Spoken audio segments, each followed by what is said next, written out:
Passons maintenant à l'aspect financier. Pour calculer le montant de votre indemnité de chômage, c'est-à-dire le montant que vous percevrez, il faut tout d'abord déterminer la valeur de votre gain assuré qui constituera la base de calcul.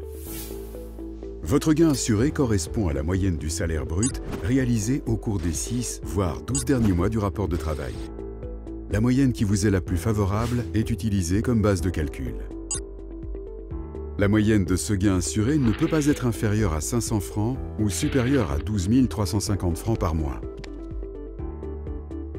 David a gagné 6 500 francs au cours des 12 derniers mois, plus un 13e salaire. Son gain assuré est de 13 fois 6 500, soit 84 500 francs divisé par 12 mois, soit 7 041 francs. Pour Louise, qui n'a pas cotisé, le calcul est différent.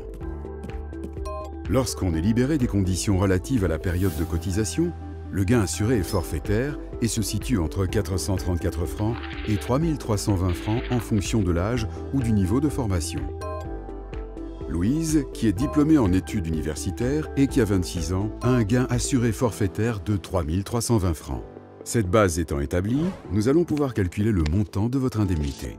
Elle se situe à 80 ou à 70% du gain assuré en fonction de votre situation personnelle. Votre taux sera de 80% si vous remplissez au moins une de ces 3 conditions.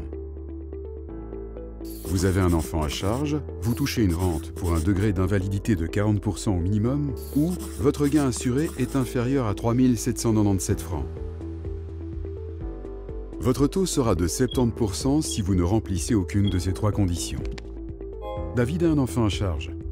Il rentre dans la tranche à 80%, ainsi que Louise, dont le gain assuré est inférieur à 3 797 francs.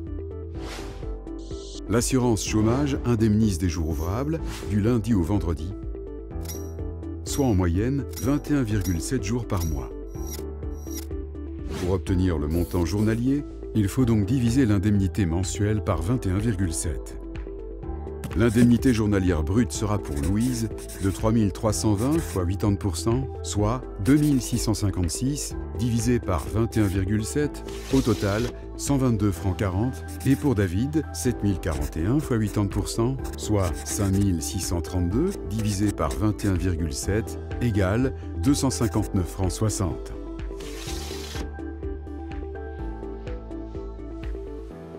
L'indemnité mensuelle brute varie ensuite chaque mois en fonction du nombre de jours ouvrables du mois. Pour un mois qui compte 20 jours ouvrables, Louise aura droit à une indemnité de 20 fois 122,40, soit 2 448 francs, et David de 20 fois 259,60, soit 5 192 francs. En revanche, pour un mois qui compte 23 jours ouvrables, Louise percevra 2 815,20 et David 5 970,80.